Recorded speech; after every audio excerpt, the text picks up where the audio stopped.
I'll now call upon Councilman Crandall, who will lead us in the Pledge of Allegiance. States of America, to the republic, stand, God, indivisible, liberty and justice for all.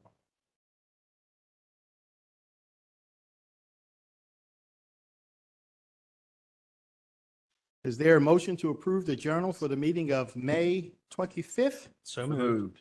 Been Second. moved and seconded. All in favor? Aye. Ayes have it. The journal is approved. Enrollment of bills. Bills 19-23, 28-23, 29-23, 30-23, 31-33, 33-22 were passed by the council, signed by the executive, and hereby enrolled. Bill 27-23 was also passed by the council and hereby enrolled. Mr. Secretary, we now read all bills for introduction. Yes, sir, Mr. Chairman. The first bill for introduction this evening is Bill 37-23, Board Compensation. Next is Bill 38-23, Classification and Compensation Plans, Rules and Regulations. Bill 39-23, Personnel Law of Baltimore County. Bill 40-23, sponsored by Councilman Young, West Baltimore County Redevelopment Authority. Bill 41-23, Council Members Patoka and Marks, Volunteer Fire Length of Service and Award Program, Minimum Benefit Payments. Bill 42-23, sponsored by Councilman Marks, DPW&T Monthly Report to County Council on Traffic Projects. And Bill 43-23, sponsored by Council Members Marks and Jones, the Fire Prevention Code of Baltimore County. Okay. We'll now move on to the final reading and vote on bills. Mr. Secretary, first item, please.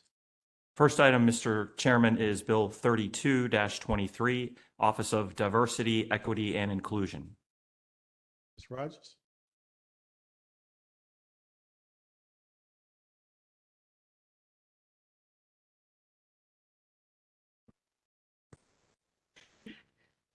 Good evening, Chairman Jones and members of the council.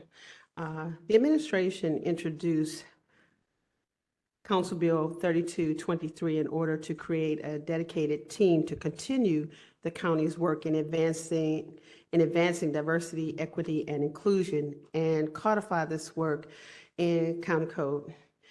Thank you for your feedback on this legislation during the work session. After that meeting, we developed amendments that reflect your feedback. Tonight, the administration has a series of amendments to present. As amended, this legislation would create a division of diversity, equity, and inclusion that will be established within the Department of Human Resources. The DEI's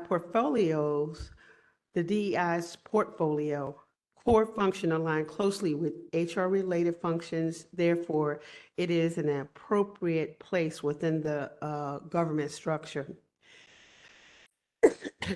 For example, Executive Order 2019-002 contained 4 essential elements that would be advanced by this codified division: the creation of a countywide policy statement on diversity, equity, and inclusion, the establishment of a diversity, equity, and inclusion employee awareness program, the establishment of a diversity, equity, and inclusion employee council, the establishment of a diversity, equity, and inclusion community council. Since that executive order, the DEI portfolio has also expanded to include oversight of the county's Human Relations Commission, as well as the county's minority, women, disadvantaged, and small business programs, which have been prioritized by the administration. The amended bill designates the chief of the Division of DEI to serve as the executive director of the Human Relations Commission as well. Also, in response to feedback from the council, we are proposing an amendment to increase the age of the youth member of the commission, this is the Human Relations Commission, from 14 to 16 to ensure an appropriate level of maturity per the council's response. Based on benchmarking of other jurisdictions, Baltimore County is an outlier in that our commission does not have a youth voting member from its membership. With that, we request that the council consider these amendments to strengthen Bill 32-2 and ask for your support with this legislation as amended. And I would say Ms. Savitra Peoples-Brown, who is the Chief of DEI Operations currently, is in the audience and is also available to answer any questions. Okay, we have a number of amendments, you said, and there may be a few others. And before we get into the amendments, why don't we just get some clarity on a few items? So if I could ask Ms. Savitra Peoples-Brown to come on up, take the stand, and we have a couple of questions for you.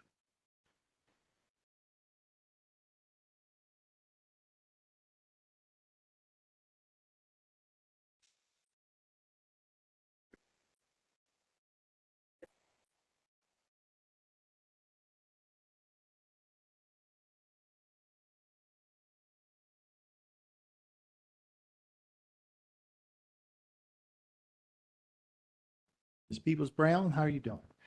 Doing well, Mr. Chairman, and yourself? Oh, great, great. Councilman Ertel?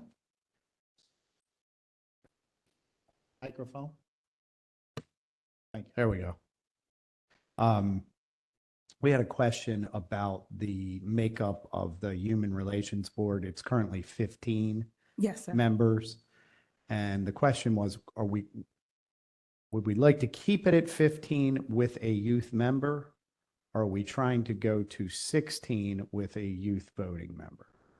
I believe the intent was to have an additional 16th member in the event of a tiebreaker.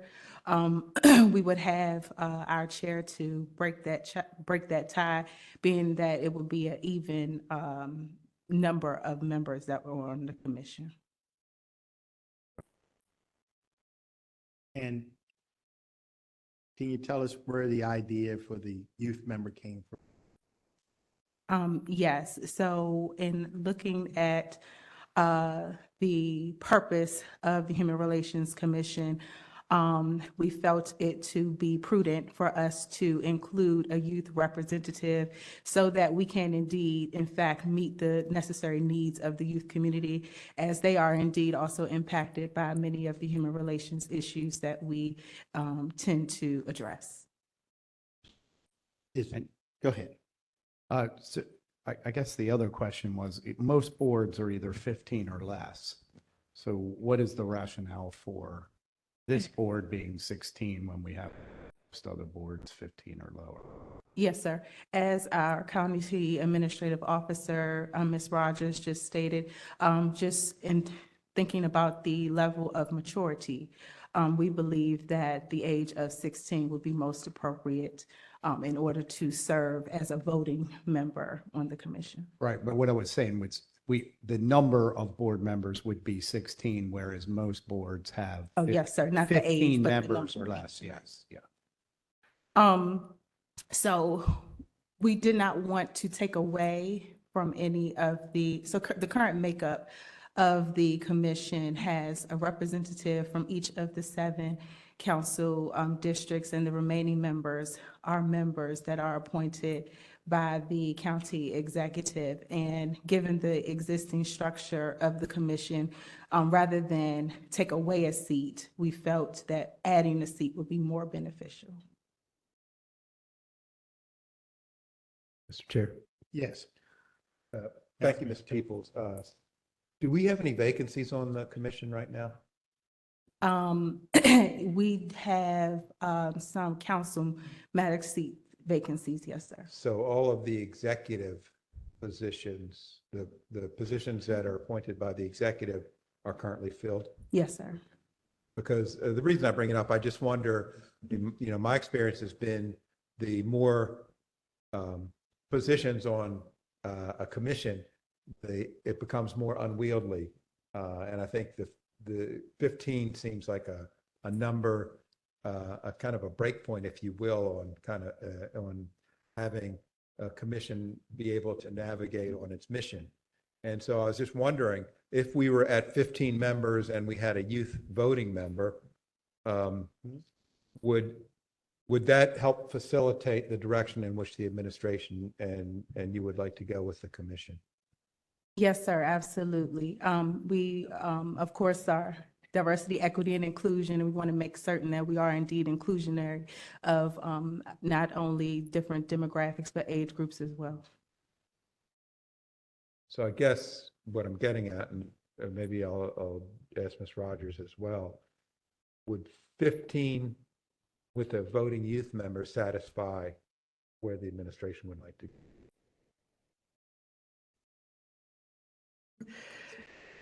Thank you, Councilmember Patoka. I think having a youth member to have that voice is very important.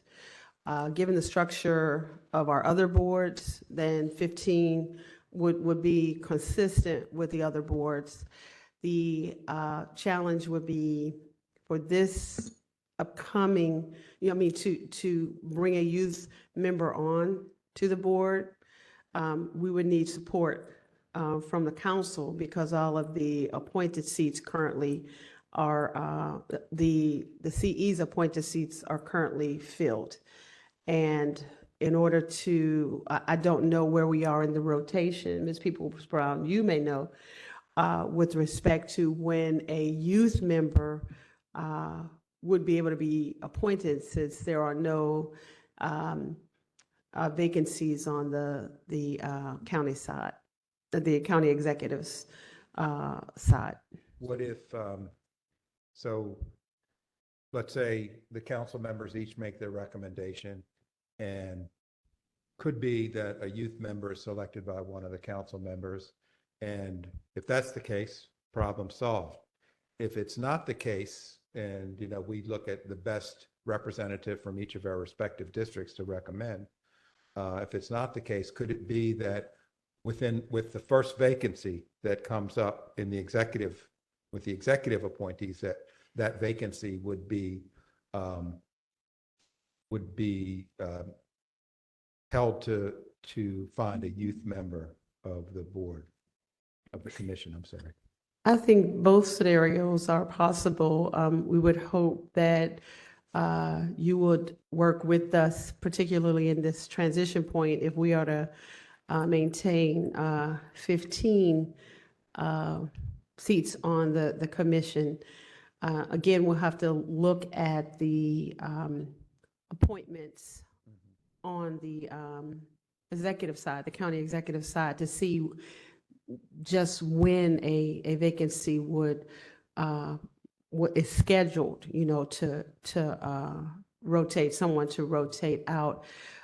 If that's several years from now, then I would have concern of not being able to bring a youth representative. And that's why I'm saying I would hope that if that be the case, that members of council would work with us to try to identify a youth representative, since we are an anomaly right now with no youth representation on the commission, with the age being, of course, 16.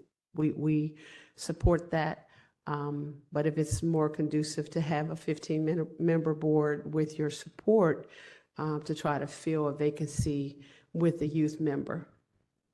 But I think there's some magic to why 15 is, the secret sauce to that number has a rationale to it. And that, in my estimation, it's that the 7 is, keeps the ability for each of us, each council member, to recommend a candidate for the board, for the commission. And then the 8 is to allow the executive to have a majority number of members on each of the boards and commissions. And so I think that's the magic to the secret sauce of 15. And so I do think edging above that number may not be a great direction because, like I said, it's been my experience that the larger the boards, the more unwieldy they are. And I think that we want to stay on mission. So that's why I'm kind of trying to figure this out in terms of 15 and a youth voting member. If we can achieve that, would that be something that's acceptable to the council and acceptable to the administration? Ms. Peoples-Brown? I would definitely say so. We do have some vacancies that are scheduled to expire this coming December, so I don't believe we would have to Okay. Well, there we have it. delay it. Thank Yes, you. Council. Thank you very much. So we have 57 boards and commissions. I was kind of surprised we had that boards and commissions. And it seems like there's a number of these that may benefit from having a youth representative. Commission on Environmental Quality, the Fitness Council, the Library Trustees Board, Bicycle and Pedestrian Advisory Committee. We just met with the Recreation and Parks Board. I guess the question is, first, why this one, not any of these other commissions? Well, I think that we're coming into a new reality in terms of boards and commissions. And I want to give Ms. Peoples-Brown credit for working with the Human Relations Commission. They had a retreat and they discussed the board, the status, and they did benchmarking, looking at other Human Relations Commissions, and noted that this board was absent the voice of youth. So that's how we arrived at this point. Now, that is something that other boards may want to consider, but that's how we arrived here for the Human Relations Commission. Yeah, my point is just that there's other boards and commissions that, Absolutely. have we ever given thought to a commission on youth? We have a commission on aging that serves a very important role in this county, right? Looking at senior citizens and their programs and what they need. Have we considered a separate commission on youth? I can't say that we have, but we will certainly take that under consideration. And also considering, you know, with the boards, the existing boards and commissions, whether they want to revisit their compositions and make some recommendations as well. I think it's always good to look at where we are now for this point in time in the evolution of the county boards and commissions and do that. But we most certainly can take back to the county executive your recommendation about a youth advisory board of some type. Personal opinion, I just think instead of adding a youth member to all these commissions, we might want to consider a separate freestanding commission. Just my thoughts. Yes, sir. Wouldn't be the same though, right? You know, comprehensively at the needs of youth in the county, specifically the services we're providing. Right. And I mean, right, topic now is diversity and inclusion. Next week, it could be something else. Tonight, that's where we are. Well, I will say, this is the will of the Human Relations Commission. This is something that the existing members of the Human Relations Commission came to terms as a result of their self-reflection in their retreat. And that is why we have come forward with this recommendation on adding a youth member. Councilman Ertel?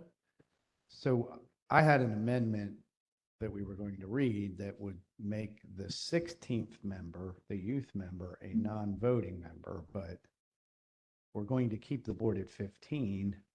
I don't personally, I know whether whether we want to vote on whether the member votes or not.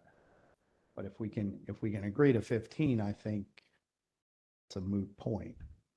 The administration is amenable to maintaining the membership at 15 with adding a youth member upon a vacancy coming that the youth member could be considered. And we have an amendment from you, Mr. Ertel, that would do that. Okay. So, And the person would vote. right, so should I?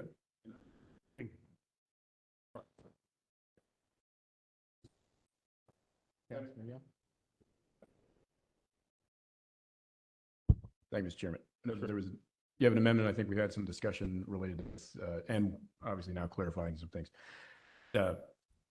And we're discussing too in terms of the number and the membership and including or not, and then the voting. Relatively simple fix because I didn't look at the amendment, specifically what it says. But making a motion, not right now, but just suggesting it to the council to add a subsection. There are currently two that talks about membership, but adding a third that says, and one of these members shall be between the ages of 16 to 18. That way it can either be an appointee from the council or it can be appointed.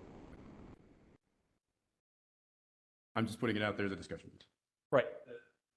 Mr. Young's point is well taken because the amendment that we prepared for Mr. Ortel would have one of the executives' 8 appointments. It says in the statute that one of the 8 members by the executive, well, they're all by the executive, but 7 of them, of course, are at the recommendation of the council members in the district. And then 8 members must be county residents appointed without requirements regarding district residents who reflect the ethnic and minority diversity of the county.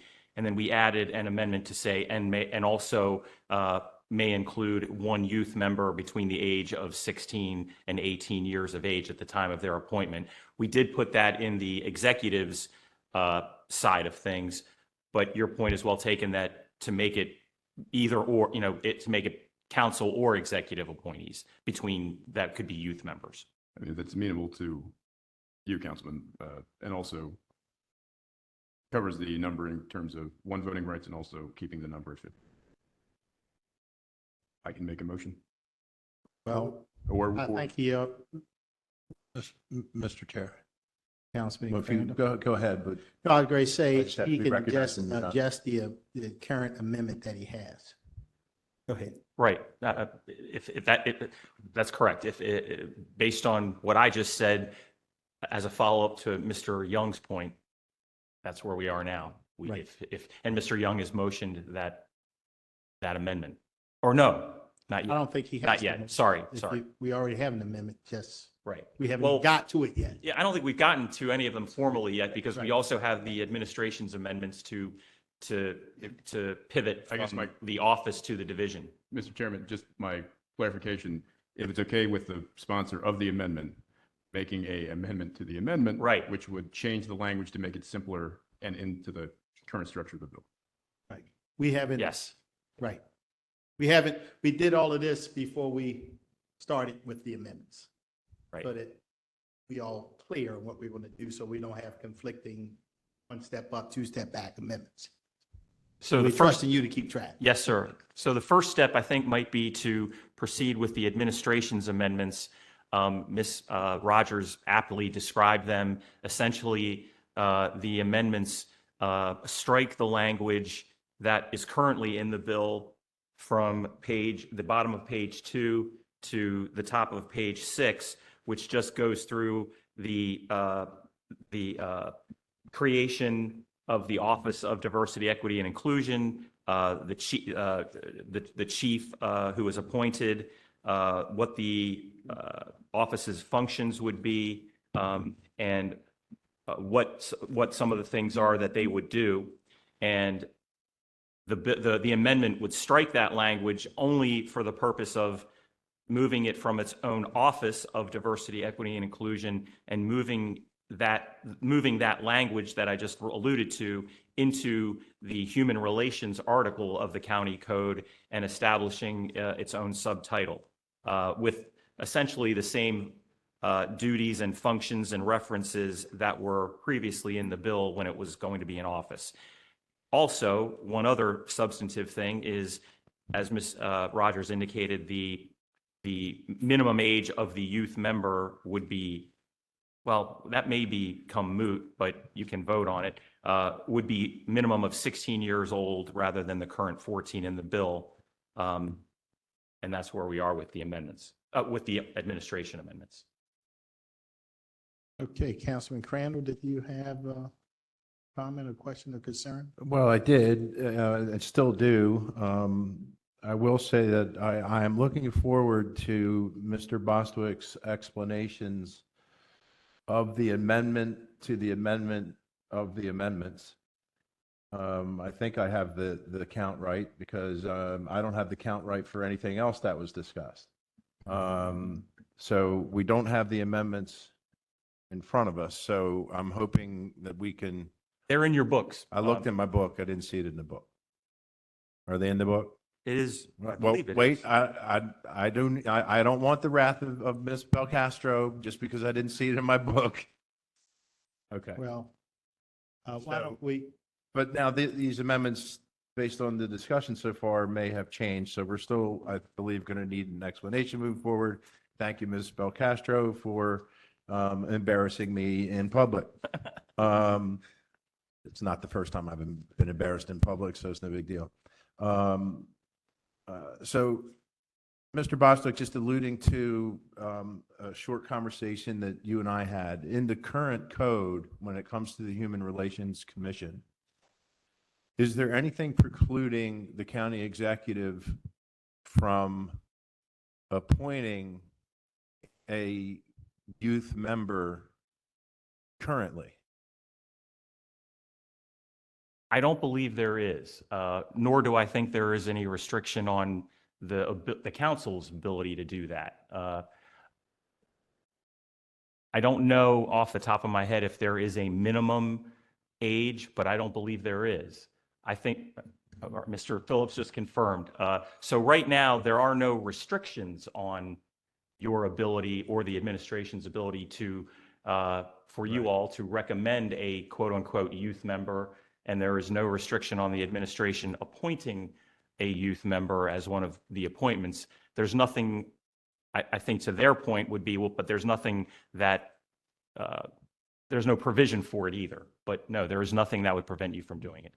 Okay, so a council member can make a recommendation to the county executive for appointment with no restriction on age, or the county executive can make his or her own appointment with no restriction on age. Correct. So if that is the case, what is the point of the legislation in the first place? And I'm not asking, that's not necessarily for Right, you. I can't answer that. That's a but- rhetorical question for my colleagues and maybe for the administration. It seems like we're codifying something that doesn't necessarily be codified. well, I think you brought up a very good point that maybe others had not thought of, that there's something that precludes somebody from appointing a young person. Mr. Chair? Yes. What I would say is, again, on the benchmarking, that the other jurisdictions, and I was asking Ms. Peoples-Brown about the benchmarking, was it within the Human Relations Commission's language in terms of the age, whatever, was it in policy, or, because this all came out of a benchmarking exercise that was the result of, and discussion with the Human Relations Commission. They're doing their due diligence. So they looked at other entities, and that's where the numbers came from in terms of the age and everything. So I think it's a deliberate attempt to recognize youth for the Human Relations Commission, and saying it and putting it there, acknowledging the youth representation. I think that is what is at the heart of this, that the Human Relations Commission undertook this exercise and recognized that the youth voice was missing. I think, bottom line up front, that's what this was about. A group of people who felt like they wanted to recognize a youth member. Well, Ms. Rogers, I mean, I think that it could be argued that if an appointment were made of a youth member, that there's the recognition right there. I'm not so sure that, I'm playing devil's advocate here. I'm not so sure that the county code is the place to be making that recognition when, again, the recognition could be made if a youth member would happen to be appointed. I'm just making that point. Mr. Chairman.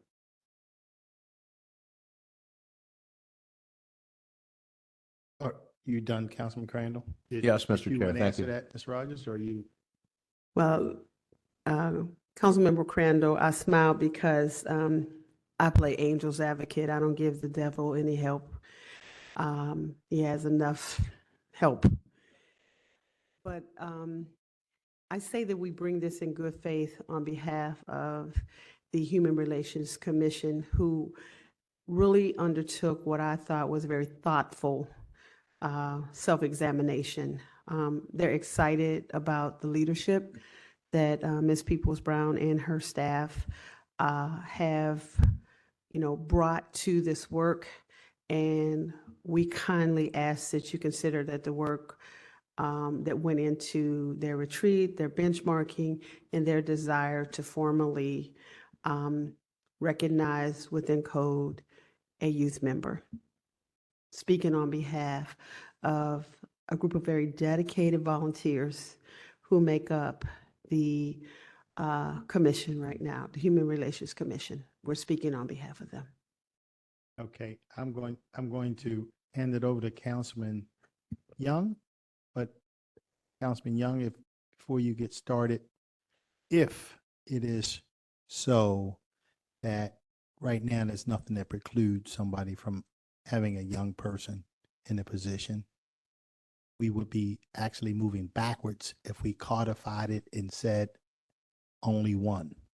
So if we could probably think about making it at least one, that would make sure there's always at least one, which will satisfy the commission, but it wouldn't take away anybody else's ability if they wanted to add a young person. Take it away, Councilman Young. Sorry to interrupt. No problem. Thank you, Mr. Chairman. And I know you've said this before, so I just wanted to, if I could, ask Ms. Rogers. The recommendations come from the commission themselves. This was their thoughtful work that led to the recommendation of. Ms. Peoples-Brown, you want to address that? Excuse me. Yes, sir. As mentioned, we did an analysis just across the board to assess how we can be more thoughtful in really meeting the objective of the commission, and to have that inclusionary role of a youth was definitely a desired outcome. Thank you. And just in terms of comments, we have a role here where we have the ability to change the code, make recommendations and changes, but hearing often from experts, constituents, and some of our own experience and knowledge, I'd say that in codifying or putting something in, not necessarily to close or to make something restrictive, but to recognize, as you all are trying to do and the commission's trying to do, the value that a youth member has in terms of their voice, in terms of their experience, for folks that may not be thinking in the same terms or in the same timeline as they are. I just bring up the example, up until 2 years ago, the youth member of the board is elected to serve on the board, but we codified it based on their request and recommendation to make sure that their vote and their elected person was the person that was sent to the board, because up until that point, there was nothing in code that was guaranteeing that the vote of the members from Baltimore County, the students that voted on them, that person would be appointed. We made sure that that was put into code, one, to show that we valued their vote and that their vote counted, and that even though it wasn't precluding the ability to appoint the member that was elected, it also wasn't guaranteeing the students that voted on the student board member that their vote would actually, their winner of the election would actually go and serve on the board. We codified that because valuing their voice and their vote was important. And I think in this case, recognizing them in code values their voice and the work of the members from the commission. So thank you very much, Mr. Thank you. So I think we are probably at a, is there something? I was just saying, thank you. Sure. So I think we're at a place where, why don't you read the amendment again? And this time, making the correction that Councilman Patel had mentioned and Councilman Young, I think they're on the same page. And the only difference is what I had recommended was at least one. Right. That way it doesn't move us backwards.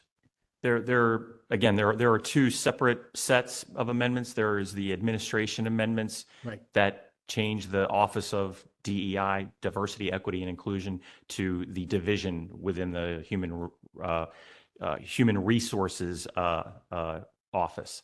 So Okay. that is out there now. If anyone wishes to make a motion, I'll make a motion that we vote on. I'll make a motion for that amendment. okay. That's the first one. It's been moved and seconded. Call the roll, Mr. Secretary.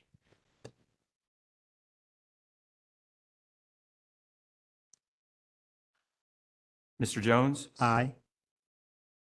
Mr. Ertel, Aye. Mr. Crandall, Aye. Mr. Marks, Aye. Mr. Catch, Aye. Mr. Patoka, Aye. Mr. Young. Ayes have it. The First Amendment passed. Right. Next amendment. So that now changes the nomenclature. And then as to the youth member, my understanding is that Councilman Young is offering, and well, let me back up. Mr. Ertel's amendment would be to incorporate, as I did before, the youth member into one of the 8 members that are appointed by the county executive without regard to where in the county they live. And upon hearing that, Councilman Young offered an amendment to that amendment to not restrict it just to and to make it between the ages of 16 to 18 years old as that youth member. That's Mr. Ertel, I believe. Well, I think that was in the. That was Whatever. administration. okay. We had to do it for both. Okay. And so the amendment offered by Mr. Ertel would be, as I said, to have the youth member be one of the 8 members appointed by the county executive without regard to district residency, just county residency, and also be between 16 to 18 years of age. That would be Mr. Ertel's amendment. Then Mr. Young offered an amendment to the amendment to broaden that from not just the 8 appointees of the executive, but to also include the 7 recommended appointees by the council, so that it would be your option as well as the executive's option to have a youth member, and also to have, to Mr. And if I may, Mr. Young, to Mr. Jones's point, have it say at least, so that it wouldn't be restricted to just one youth member. Right. And I think that's where we are right now. I don't know if we could amend your amended amendment, or if you wish to adopt that as your amendment to the amendment. Mr. Chairman, if I can, since it's, if he'd like to offer his amendments that we have it in front of us. Second, and we can move to discussion. He's accepting my suggestion on changing his amendment. Yes. So then that would be the final thing we vote on.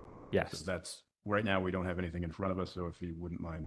So if you're willing to offer the amendment, as I've just indicated, with Mr. Young's addition. Yes. So the final amendment to be offered, and I'm sorry for this to be repetitive, but the final amendment that will be before you as offered by Councilman Ertel will be that it will strike the language currently in the bill regarding a 16th member, and would keep the membership at 15.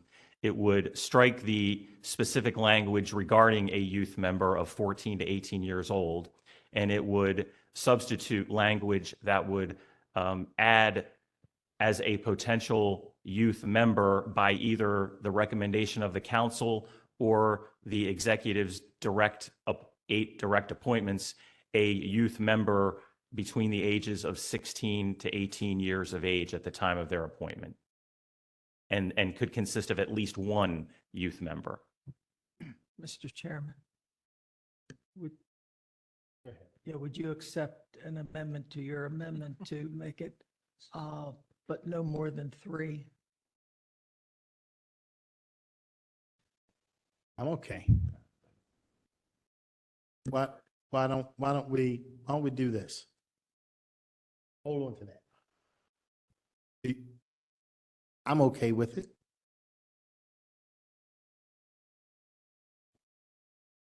So we're all okay with it. Reread the amendment, at least one, no more than 3. Yes, there would be, so again, it would strike the language related to in the bill currently as to the 14 to 18-year-old youth member as a 16th member, would strike the references to 16 members and keep it at 15. It would, the amendment offered by Mr. Ertel would offer the possibility of a youth member between the ages of 16 to 18 years of age, at least one, but no more than 3 youth members between 16 to 18 years of age that could be appointed, could be recommended by the council or by the executive. Great. Is there a motion to approve the amendment? So moved. Been moved and seconded. Mr. Secretary, call the roll. Mr. Jones? Aye. Mr. Ertel? Aye. Mr. Young? Aye. Mr. Patoka? Aye. Mr. Catch? Aye. Mr. Marks? No. No. Mr. Crandall? No. The ayes have it. The amendment is passed.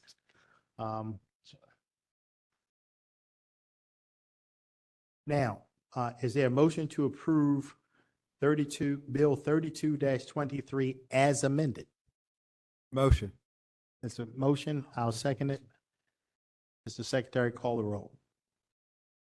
Mr. Jones? Aye. Mr. Marks? Aye. Mr. Ertel? Aye. Mr. Crandall? Aye. Mr. Young? Aye. Mr. Patoka? Aye. Mr. Catch? Aye. The ayes have it. Bill 32-23 as amended has passed. Mr. Secretary, next item, please. Sorry that was so painful. Wasn't painful at all. Thank you. Thank you, Mr. Vitra Brown. We appreciate your support. Brown. Next, Mr. Chairman, is Bill 34-23, Employees Retirement System. Director Reed. Good evening, Mr. Chair and council members. Bill 3423 is a request from the administration and basically addresses 2 areas. The first is the bill makes the following changes regarding correctional officers, option 7, which is a spousal benefit. And these changes were designed to be nearly cost neutral and were agreed upon during our annual union negotiations. So this section requires that all pay schedule 1C members contribute an additional 1% contribution to the employee's retirement system effective this July. And in turn, effective July 1st, 2026, all pay schedule 1C members who have completed at least 25 years of credible service will be entitled to the option 7 benefit, which is a 50% spousal benefit at no cost to the employee in retirement, provided the member meets the 36-month contribution requirement to pay the option 7, and also allows certain buyback provisions within that 3-year window from this July to June 30th of 2026. The second thing that this bill does is removes or decouples the requirement for new employees to undergo a physical in order to join the employee's retirement system. Public safety positions and other positions that are safety sensitive, as determined by the Office of Human Resources, will continue to require physicals prior to their employment as a condition of employment. And I'm happy to answer any questions. Questions or comments from the members? As we appreciate those changes being made, as I'm looking at a document that originally started the physicals from 1945. Wow. So there is an amendment to the bill. Mr. Secretary, amendment that's offered by me, trying to make a correction on an issue that's been long-standing, goes back prior to, back in the Ed Blaze days. Yes, sir, Mr. Chairman. Currently, there is a section also in the pension article, Section 5-1-236. This section allows certain categories of employees to, of persons who are receiving a retirement benefit to come back to the county in certain services. Currently, the law allows, for example, a retired police officer to come back and work for the county as a uniformed security. There is also provisions that allow, and Ms. Rogers and I are very aware of this section, allows a county employee to come back in seasonal or part-time employment with the county or the revenue authority for a certain period of time. And then it requires some council oversight if it goes beyond, I think, 2 years. There is also a provision in this same section that allows a retiree receiving a retirement benefit to come back to employment with the County Board of Education as a school bus driver. And the amendment being offered by the chairman is to also include with the employee employed with the Board of Education as a school bus driver to also include a second position of also employed as a safety manager in the Office of School Safety. Right. And this is something that I've been working on for quite some time. I had a meeting with the superintendent and his staff. So this has been something we've been working on. It's actually been pared down to this one position. So I would ask my colleagues indulgent on that. Any questions or comments?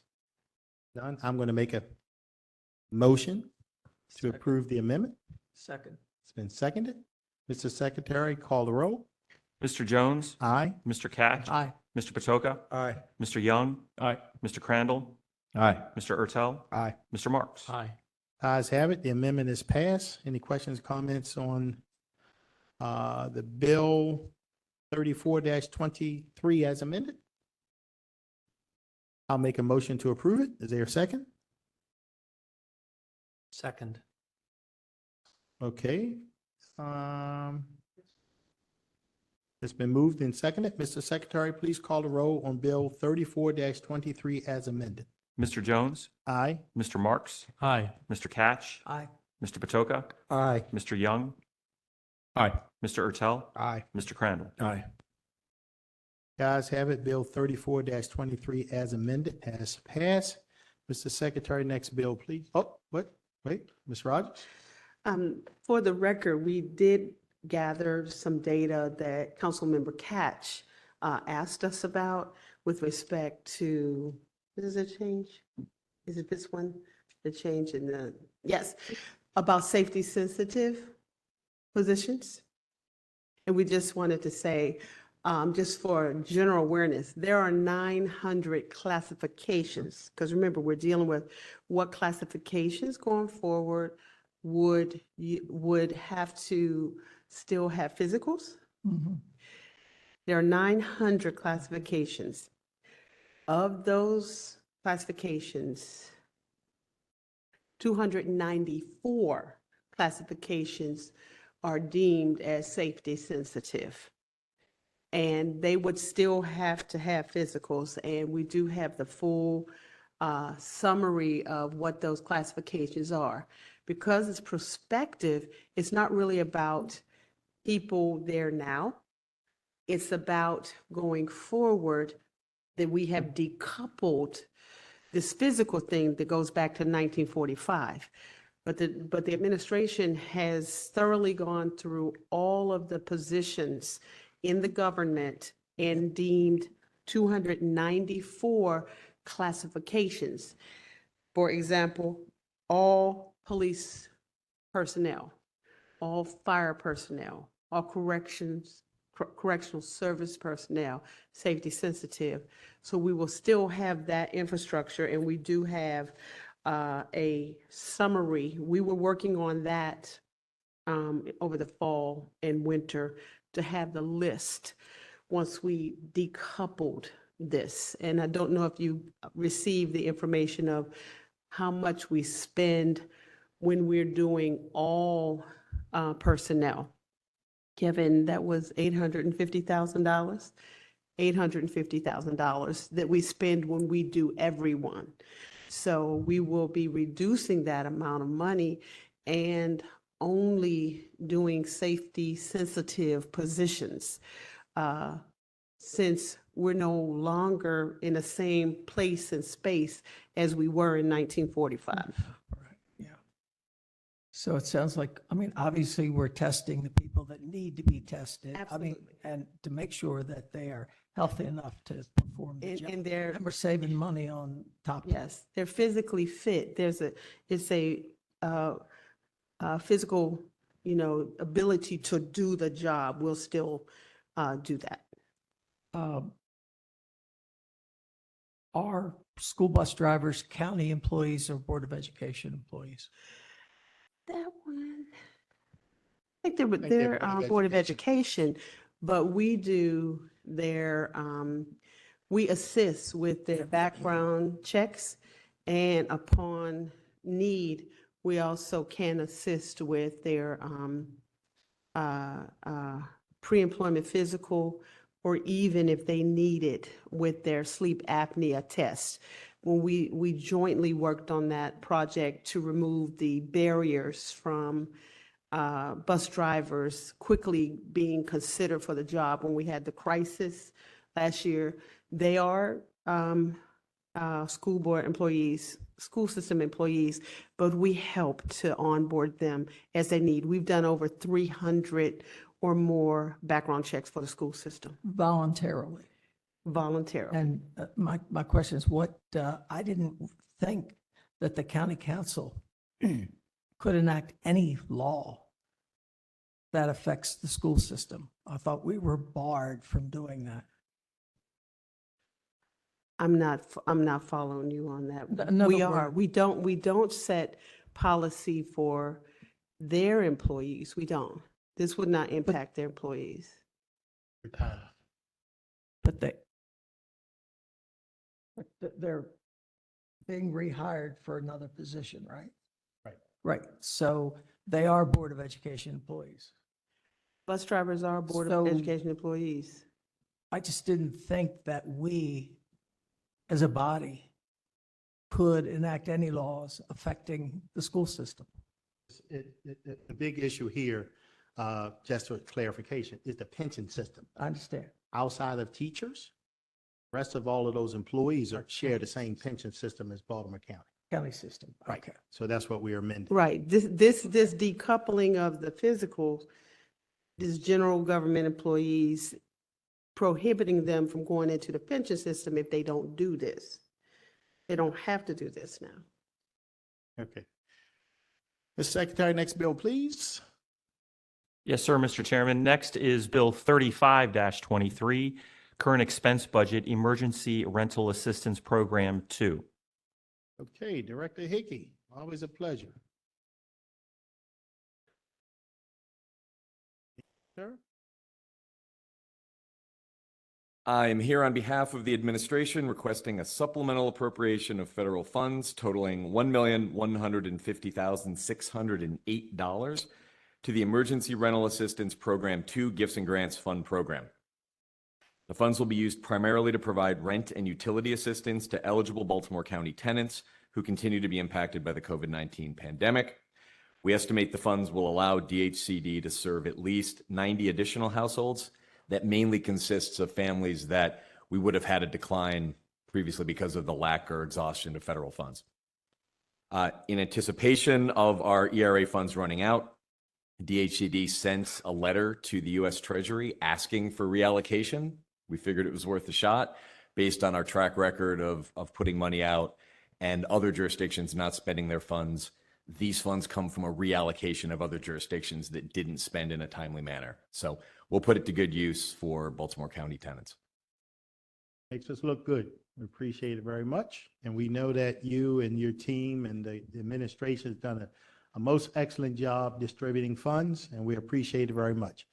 Any questions or comments from the members? Is there a motion to approve I'll motion. Bill 35-23? It's been moved. I'll second it. Mr. Secretary, please call the roll. Mr. Jones? Aye.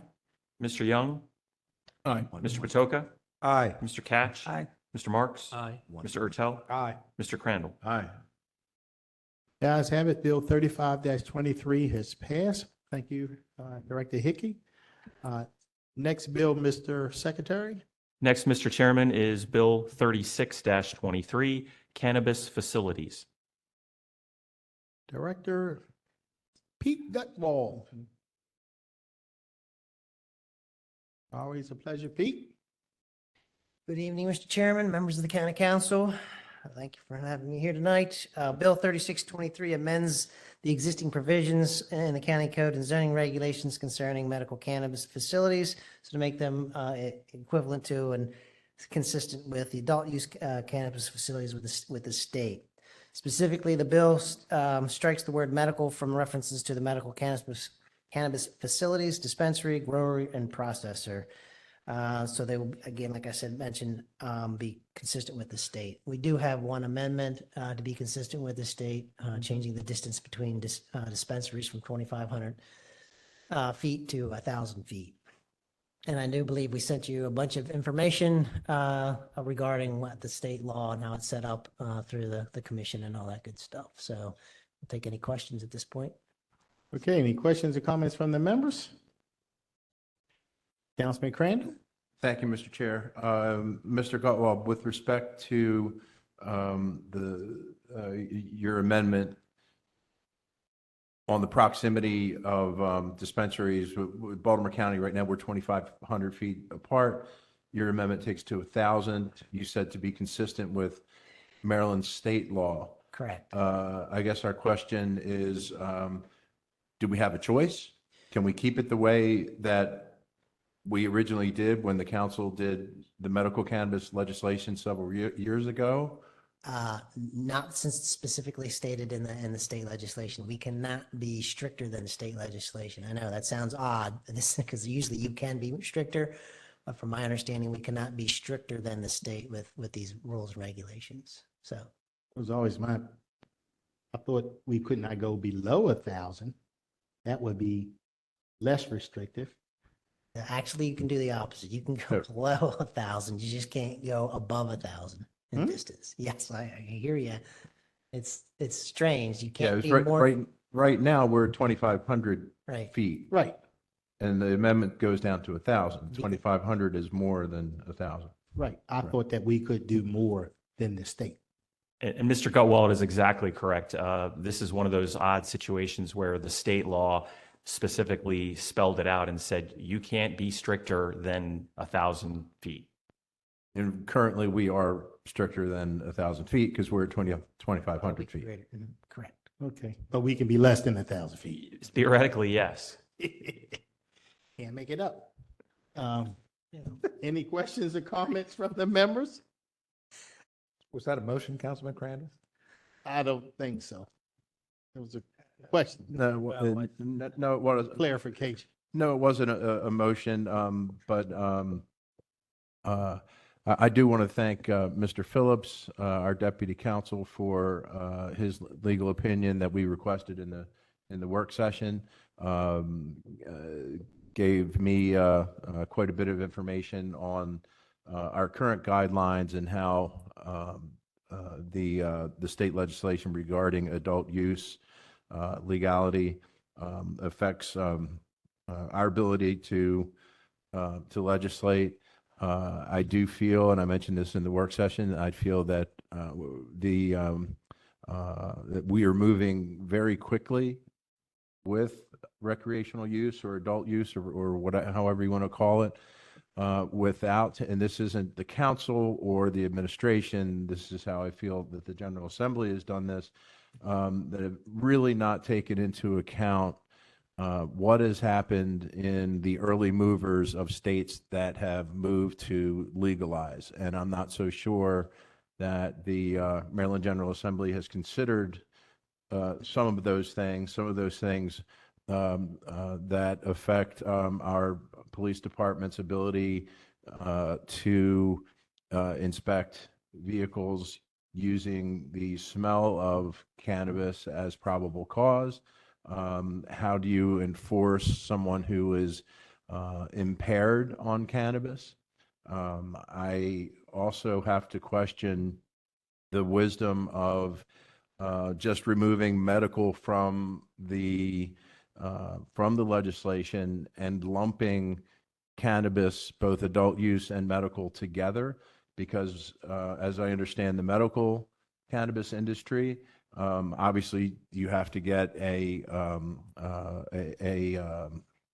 card from a medical doctor, and then there is, to my understanding, I am not a card holder, but to my understanding, you would, the medical dispensaries provide consultation on what type of or what strain of cannabis would be appropriate depending on what ailment your doctor prescribed your card for.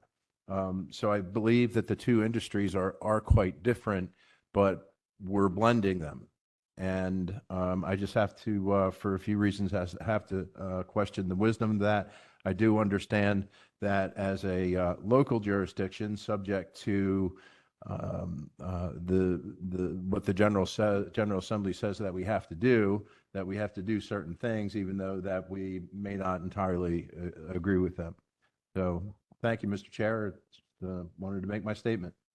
Okay, and I thank you so much. And just an FYI, I did receive a call from, there's a medical cannabis in my district. I'm not going to mention the name because I don't want to give any undue advertisement. But anyway, the gentleman I spoke with is the CEO, and he was able to answer an awful lot of questions for me in terms of predicting what will most likely happen here in the state, considering he's in like 20 states and 7 European countries. He touts himself in his company as a public traded company, the largest manufacturer and distributor of cannabis in the world, and had quite a nice history in terms of being able to tell me what happened at other states across the country. If it's necessary, at another time, if you'd like me to set up a meeting, he's more than willing to do that, to talk to all of us in terms of answering questions. But I guess any additional questions, comments tonight as for us to move forward I have a technical question. I'm sorry. after Councilman? I'll be brief. In addition to the people that Councilman Crandall mentioned, I want to thank Ms. Routson. Her analysis was very helpful as well. I do not like getting rid of this distance requirement in any way, but we recognize the reality of home rule, and we have to vote for this under duress, I guess. Thank you. Councilman? Mr. Chair, just a technical question. Do we have to do the dispensaries have to then separate the medicinal from the regular because of, the tax? Correct, they would be, but the existing facilities themselves, there's a whole provision on conversions, so they can automatically convert July 1st from medical to also do adult use. But yes, my understanding is that they would be two separate types of So the retailers. tax would only go to the recreational, Correct. not the medicinal. There have to Right. be like separate sections of the same building. Like one register will be set aside for recreation, another set of registers would be. I would think that's the way it would be set up, yes. Yeah, that's what the guy told me. Yeah, well, it'll be literally separate from what I understand. It's like one set of registers will only be for this, another set will Because of only the, be. yeah, for because the medical is not going to be taxed. The adult use will be at 9%. And it's a whole formula, so yeah. Councilman Patoka? Thank you, Mr. Chair. Mr. Gutwald, what is the inspection requirement? Is it the health department? Is it your code enforcement officers? Who is responsible for, or is it the state? I That believe it's ensuring that these are run in a healthy, safe way? It's the state. It's the state. My Okay, thank you. Thank you. So I will Make a motion? to pass- Move the amendment, Mr. Yes, I Chairman? move the amendment to Bill 36-23. Second. It's been moved and seconded. Mr. Secretary, call a roll. Mr. Jones? Aye. Mr. Patoka? Aye. Mr. Catch? Aye. Mr. Marks? Aye. Mr. Ertel? Aye. Mr. Crandall? Aye. Mr. Young? Aye. The ayes have it. The amendment to Bill 36-23 is passed. Are any questions or comments? I'm going to move Bill 36-23 as amended. Is there a second? Second. It's been moved and seconded. Mr. Secretary, please call the roll. Mr. Jones? Aye. Mr. Catch? The voters of Maryland voted yes on recreational cannabis. I voted no, but I will vote for this bill. Mr. Marks? I also voted no, but will vote yes for this bill. Mr. Ertel? Aye. Mr. Crandall? I voted. Aye. I don't remember. Mr. Young? Aye. Mr. Patoka? Aye. Okay, the ayes have it. Bill 36-23 is passed with the amendments. Thank you very much. And just for the record, you guys were against it before you were for it, I was against it always. until the citizens were for it. You got to remember, I put in the medicinal bill, 1980, and was opposed to the recreational, just medicinal. Stick by my guns. All right.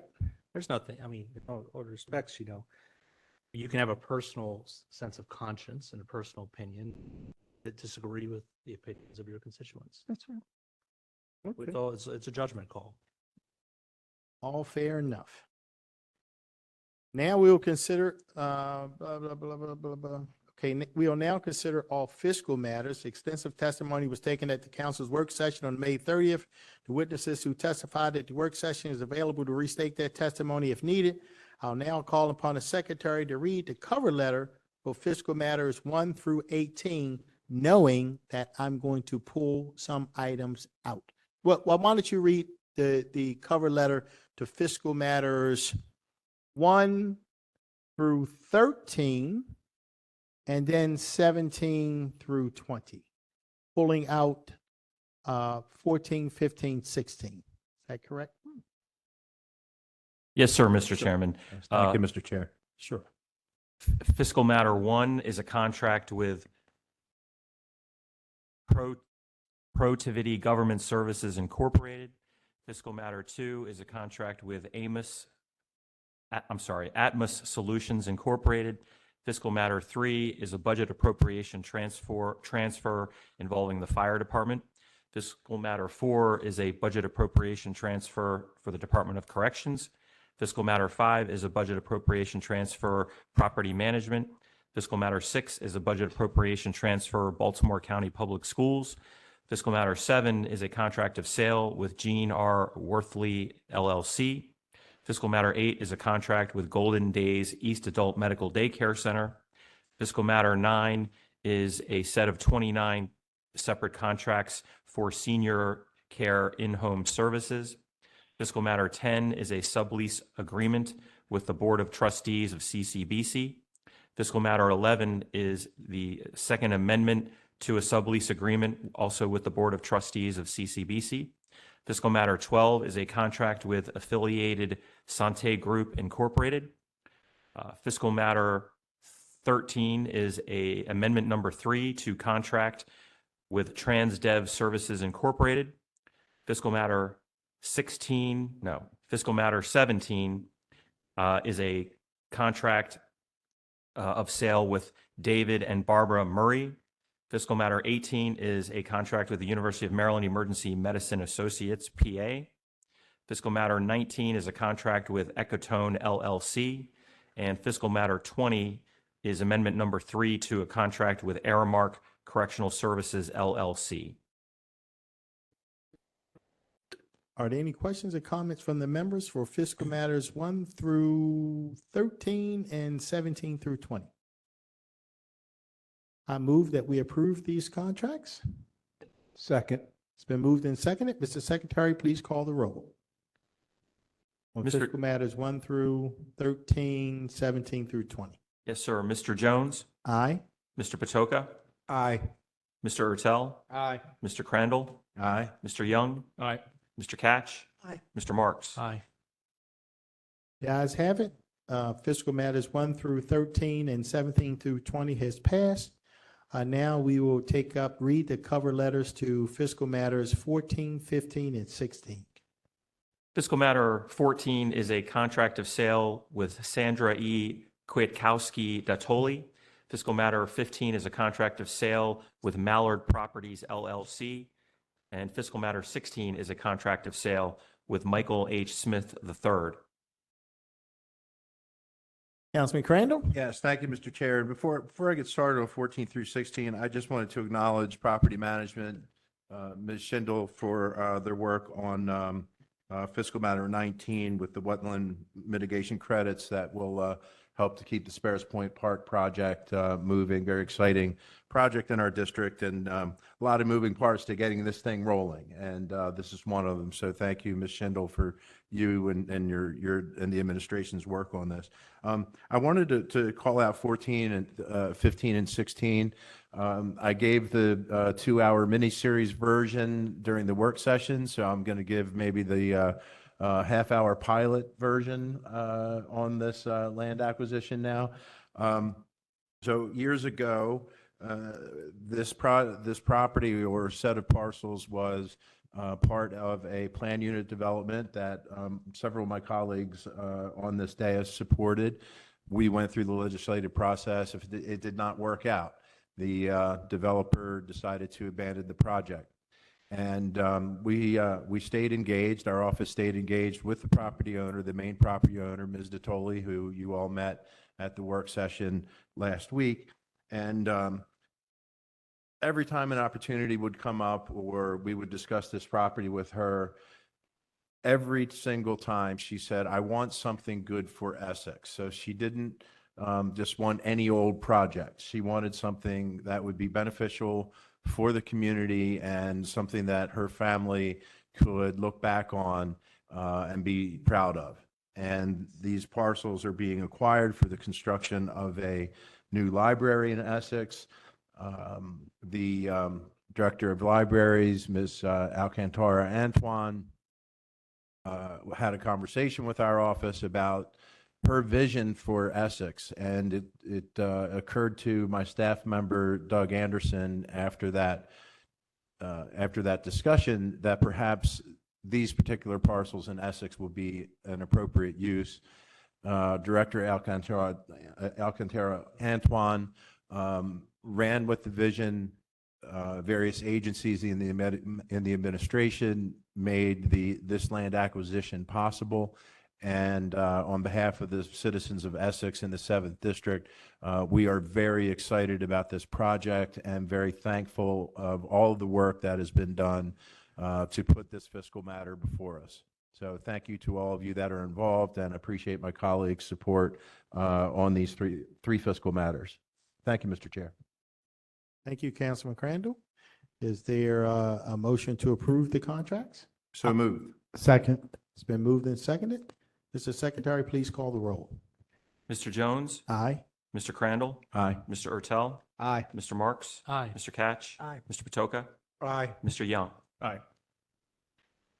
The ayes have it. Contracts, items number 14, 15, and 16 is now passed.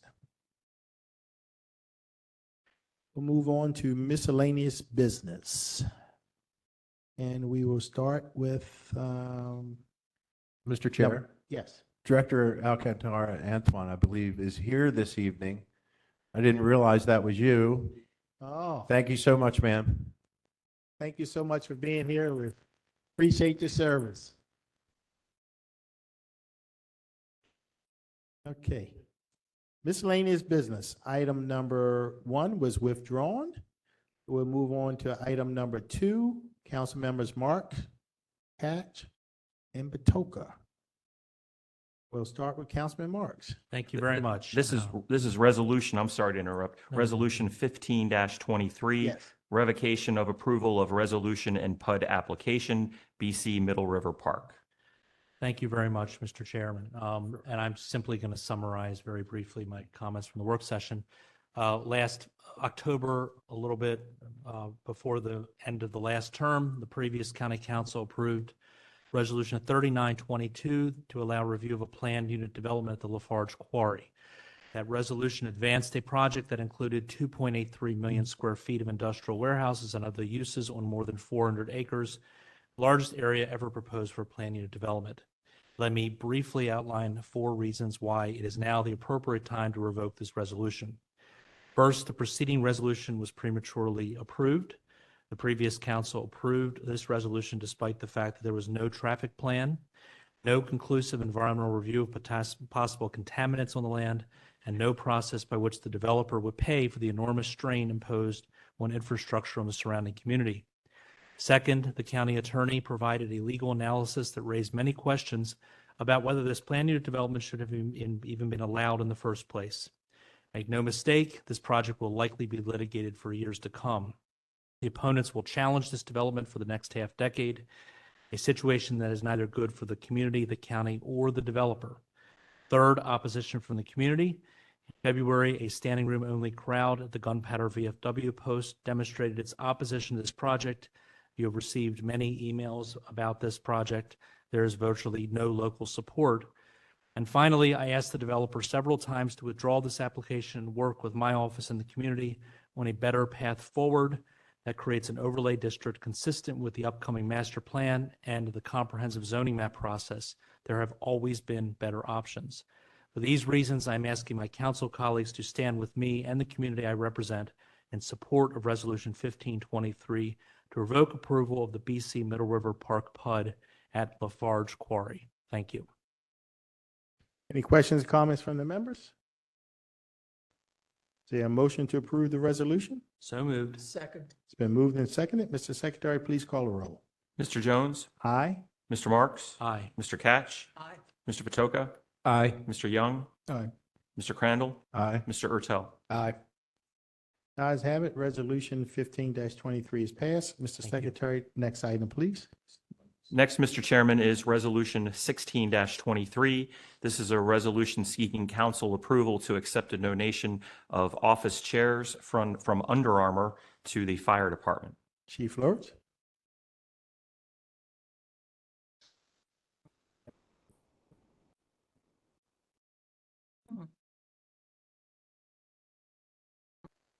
I'm under the assumption these are nice chairs. Because my fire department don't deserve second anything. That's right. That's Good. right. Okay. They better have come out of the Under Armour, a boardroom or something. But go ahead.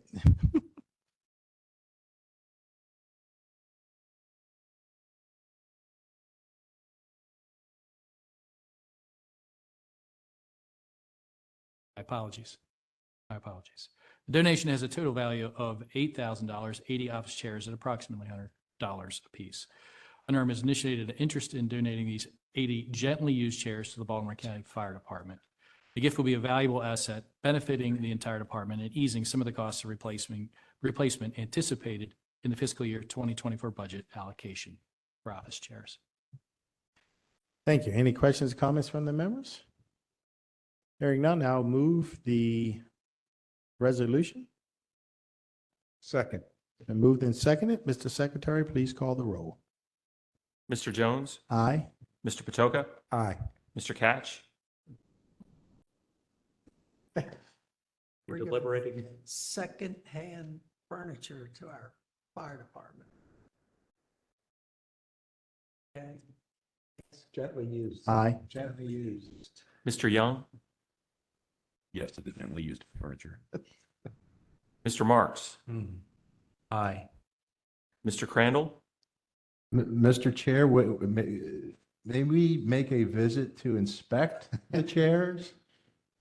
Sure. Maybe we'd like to make sure the casters work and are there casters on these chairs? Yes, sir. They're 360 degree caster? yes. rolling up. Are there levers for reclining? There's a method back to them. And are there levers Yes. for Yes. coming up and down? Are the armrests plastic or? Mr. Are Crandall?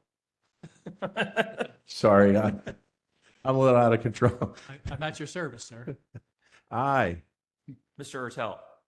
I voted no to medical cannabis, but I will vote yes for the chairs. Okay, I think the ayes have it. Resolution 16-23 is approved. I do have one question. Yes, sir. Do they have a Under Armour logo on? They do not, sir. Okay, thank you very much.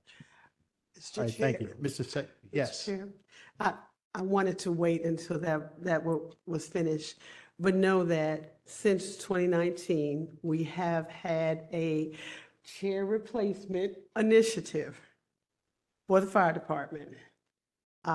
When I came here, I was told about this dumpster chair stuff, and I just found it unconscionable. But I note that I too needed a chair because I have a bad back and was told that I could not have a chair. So we had to change that. So we have been replacing chairs so that our firefighters who spend far more time in fire stations than I spend a lot of time here, but far more time than the average employee. So we had to change some contracts in county government in order to get them chairs. And I'm pleased to say that I was able to go out to one of the stations to take the first allocation of chairs back in the early fall of 2019, because I said I refused to get a chair until our fire department had chairs, because I thought that it was just unconscionable that they did not. But I did not want to influence the vote of our receiving these very nice chairs from Under Armour, because it is an upgrade from what our fire department has done in the past, taking used chairs and things out of dumpsters, which is just absolutely not acceptable for me. So I do want you to know we have been working with the fire department, have we not? Yes, ma'am. Thank you very much. Thank you. Let me guess. Ed, go away. Yeah, I wanted, so these chairs were in use for 4 years before we got them? You said No. 2019. He's talking about something else, No, I was talking about when I arrived not these. and heard and learned about the problems with the chairs in the fire department at the fire stations. We initiated a chair replacement initiative, put some monies in the budget. These chairs will help, reduce that. I'm just saying we had to change the culture here in the county to address the situation of chairs in the fire department, and we did do that. But these are nice chairs, and that helps as well. Well, I thank you, Ms. Rogers, and the resolution 16-23 is passed. And Under Armour is clearly the home team here in Baltimore. So we certainly appreciative of Under Armour in making this donation. And if Nike is listening, I know you guys competed on this national level, this worldwide scale, but if Nike is listening, it's your turn. Ante up. We'll take something. We can use some other furniture in the fire stations as well. So we'll move on to the next item. Mr. Chairman. Yes. Did, I don't know if you know anything about Anne Arundel County Fire Department. Might know Did something. they get used furniture also? Absolutely not. In fact, I can tell you a story. Okay. I can tell you a story. Once upon a time in a fire station called Brooklyn, Station 31, they kept requesting a window air conditioning because the central air would not cool this office. Repeatedly denied. So then they went to the dumpster and got an air conditioner, stuck it in the window.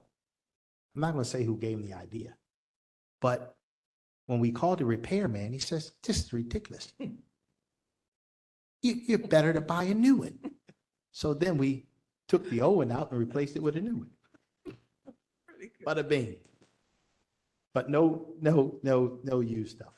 Mr. Chair, let's make Yep. sure that our little bit of silliness tonight, this is not to belittle the amount of appreciation we have for our public safety officials and our officials and our people and our fire department. And we are certainly here to support our fire department.